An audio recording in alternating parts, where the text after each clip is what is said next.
Clay by James Joyce. Part 10 of Dubliners. The matron had given her leave to go out as soon as the women's tea was over, and Maria looked forward to her evening out.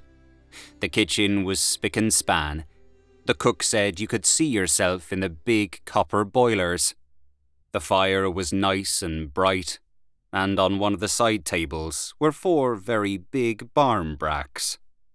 These barmbracks seemed uncut, but if you went closer, you would see that they had been cut into long, thick, even slices, and were ready to be handed round at tea. Maria had cut them herself. Maria was a very, very small person indeed, but she had a very long nose and a very long chin. She talked a little through her nose, always soothingly. "Yes, my dear," and "No, my dear." She was always sent for when the women quarrelled over their tubs, and always succeeded in making peace. One day, the matron had said to her, "Maria, you are a veritable peacemaker." And the sub-matron and 2 of the bored ladies had heard the compliment, and Ginger Mooney was always saying what she wouldn't do to the dummy who had charge of the irons if it wasn't for Maria. Everyone was so fond of Maria. The women would have their tea at 6 o'clock, and she would be able to get away before 7. From Ballsbridge to the Pillar, 20 minutes. From the Pillar to Drumcondra, 20 minutes. And 20 minutes to buy the things. She would be there before 8. She took out her purse with the silver clasps and read again the words, "A present from Belfast." She was very fond of that purse, because Joe had brought it to her 5 years before, when he and Alphy had gone to Belfast on a Whit Monday trip. In the purse were 2 half-crowns and some coppers. She would have 5 shillings clear after paying tram fare. What a nice evening they would have, all the children singing. Only she hoped that Joe wouldn't come in drunk. He was so different when he took any drink. Often he had wanted her to go and live with them, but she would have felt herself in the way, though Joe's wife was ever so nice with her, and she had become accustomed to the life of the laundry. Joe was a good fellow. She had nursed him, and Alfie too, and Joe used often say, "Mamma is mamma, but Maria is my proper mother." After the break-up at home, the boys had got her that position in the Dublin by Lamplight laundry, and she liked it. She used to have such a bad opinion of Protestants, but now she thought they were very nice people, a little quiet and serious, but still very nice people to live with. Then she had her plants in the conservatory, and she liked looking after them. She had lovely ferns and wax plants, and whenever anyone came to visit her, she always gave the visitor 1 or 2 slips from her conservatory. There was one thing she didn't like, and that was the tracts on the walks. But the matron was such a nice person to deal with, so genteel. When the cook told her everything was ready, she went into the women's room and began to pull the big bell. In a few minutes, the women began to come in by 2s and 3s, wiping their steaming hands in their petticoats and pulling down the sleeves of their blouses over their red, steaming arms. They settled down before their huge mugs, which the cook and the dummy filled up with hot tea, already mixed with milk and sugar in huge tin cans. Maria superintended the distribution of the barmbrack and saw that every woman got her 4 slices. There was a great deal of laughing and joking during the meal. Lizzie Fleming said Maria was sure to get the ring, and, though Fleming had said that for so many Hallow Eves, Maria had to laugh and say she didn't want any ring, or man either. And when she laughed, her grey-green eyes sparkled with disappointed shyness, and the tip of her nose nearly met the tip of her chin. Then Ginger Mooney lifted up her mug of tea and proposed Maria's health, while all the other women clattered with their mugs on the table and said she was sorry she hadn't a sup of porter to drink it in. And Maria laughed again, till the tip of her nose nearly met the tip of her chin, until her minute body nearly shook itself asunder, because she knew that Mooney meant well, though of course she had the notions of a common woman. But wasn't Maria glad when the women had finished their tea, and the cook and the dummy had begun to clear away the tea things? She went into her little bedroom, and remembering that the next morning was a mass morning, changed the hand of the alarm from 7 to 6. Then she took off her working skirt and her house boots, and laid her best skirt out on the bed, and her tiny dress boots beside the foot of the bed. She changed her blouse too, and as she stood before the mirror, she thought of how she used to dress for Mass on Sunday morning when she was a young girl, and she looked with quaint affection at the diminutive body which she had so often adorned. In spite of its years, she found it a nice, tidy little body. When she got outside, the streets were shining with rain, and she was glad of her old brown waterproof. The tram was full, and she had to sit on the little stool at the end of the car, facing all the people, with her toes barely touching the floor. She arranged in her mind all she was going to do, and thought how much better it was to be independent and to have your own money in your pocket. She hoped they would have a nice evening. She was sure they would. But she could not help thinking what a pity it was Alphy and Joe were not speaking. They were always falling out now, but when they were boys together, they used to be the best of friends. But such was life. She got out of her tram at the pillar and ferreted her way quickly among the crowds. She went into Downes's cake shop, but the shop was so full of people that it was a long time before she could get herself attended to.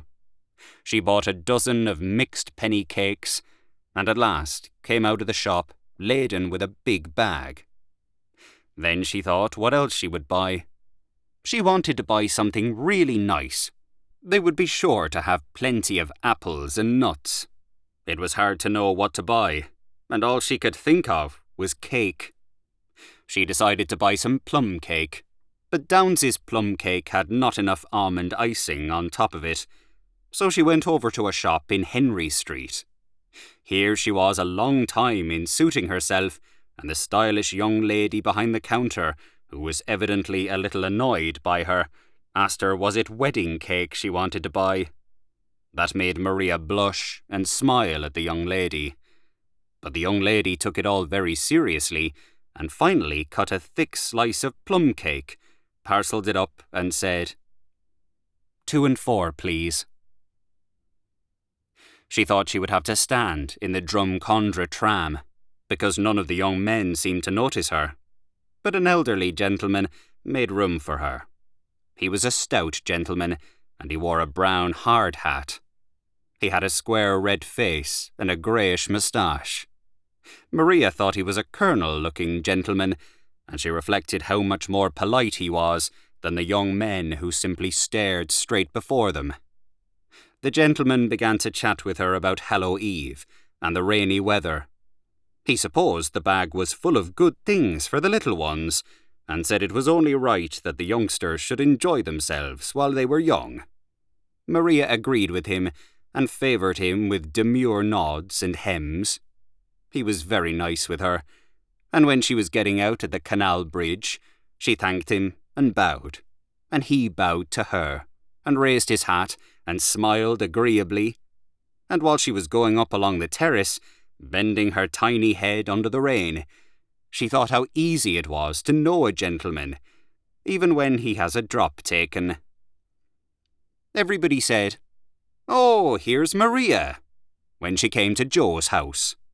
Joe was there, having come home from business, and all the children had their Sunday dresses on. There were 2 big girls in from next door, and games were going on. Maria gave the bag of cakes to the eldest boy, Alphy, to divide, and Mrs. Donnelly said it was too good of her to bring such a big bag of cakes, and made all the children say, "Thanks, Maria." But Maria said she had brought something special for Papa and Mama, something they would be sure to like, and she began to look for her plum cake. She tried in Downes's bag, and then in the pockets of her waterproof, and then on the hall stand, but nowhere could she find it. Then she asked all the children, had any of them eaten it, by mistake, of course. But the children all said no, and looked as if they did not like to eat cakes if they were to be accused of stealing. Everybody had a solution for the mystery, and Mrs. Donnelly said it was plain that Maria had left it behind her in the tram. Maria, remembering how confused the gentleman with the greyish moustache had made her, coloured with shame and vexation and disappointment at the thought of the failure of her little surprise and of the 2 and 4pence she had thrown away for nothing. She nearly cried outright. But Joe said it didn't matter, and made her sit down by the fire. He was very nice with her. He told her all that went on in his office, repeating for her a smart answer which he had made to the manager. Maria did not understand why Joe laughed so much over the answer he had made, but she said that the manager must have been a very overbearing person to deal with. Joe said he wasn't so bad when you knew how to take him, that he was a decent sort, so long as you didn't rub him the wrong way. Mrs. Donnelly played the piano for the children, and they danced and sang. Then the 2 next-door girls handed round the nuts. Nobody could find the nutcrackers, and Joe was nearly getting cross over it, and asked how did they expect Maria to crack nuts without a nutcracker. But Maria said she didn't like nuts, and that they weren't to bother about her. Then Joe asked would she take a bottle of stout, and Mrs. Donnelly said there was port wine too in the house, if she would prefer that. Maria said she would rather they didn't ask her to take anything, but Joe insisted. So Maria let him have his way, and they sat by the fire talking over old times, and Maria thought she would put in a good word for Alphy. But Joe cried that God might strike him stone dead if ever he spoke a word to his brother again, and Maria said she was sorry she had mentioned the matter. Mrs. Donnelly told her husband it was a great shame for him to speak that way of his own flesh and blood, but Joe said that Alphy was no brother of his, and there was nearly being a row on the head of it.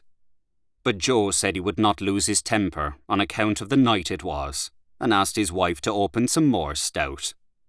The 2 next-door girls had arranged some Hallow Eve games, and soon everything was merry again.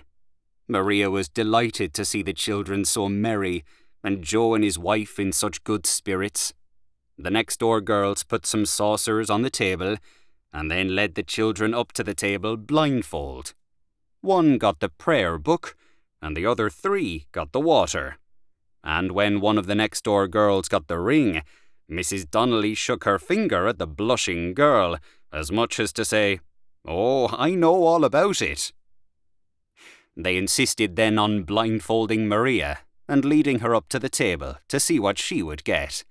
And, while they were putting on the bandage, Maria laughed and laughed again, till the tip of her nose nearly met the tip of her chin. They led her up to the table, amid laughing and joking, and she put her hand out in the air as she was told to do. She moved her hand about here and there in the air, and descended on one of the saucers.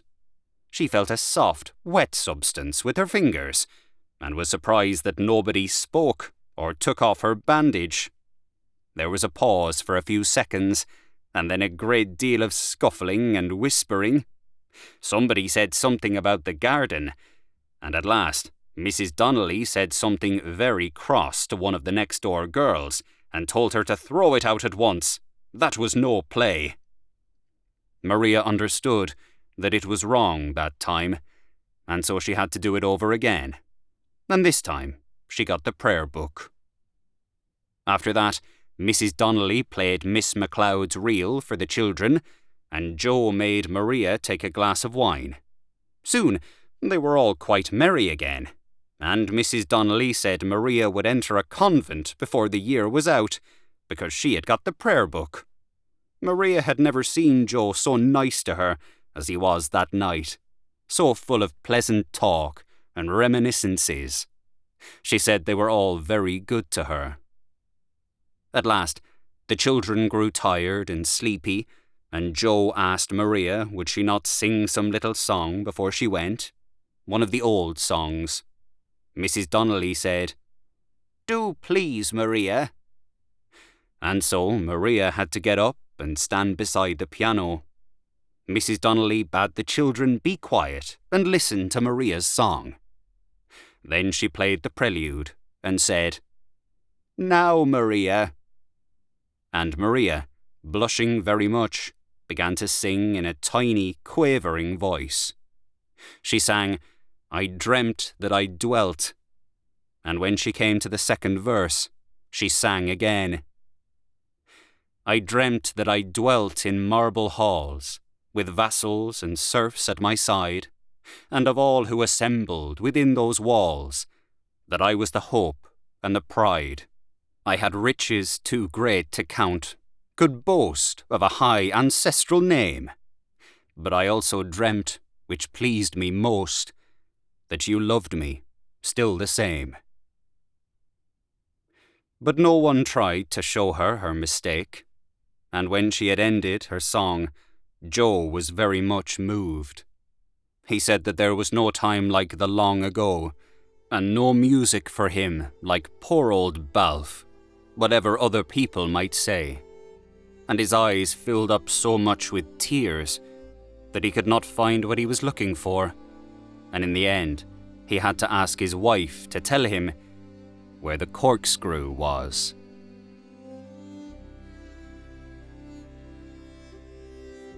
Thank you for listening to Clay by James Joyce, Part 10 of Dubliners. If you have enjoyed this audiobook, please consider subscribing and leaving a like to help in the making of future audiobooks.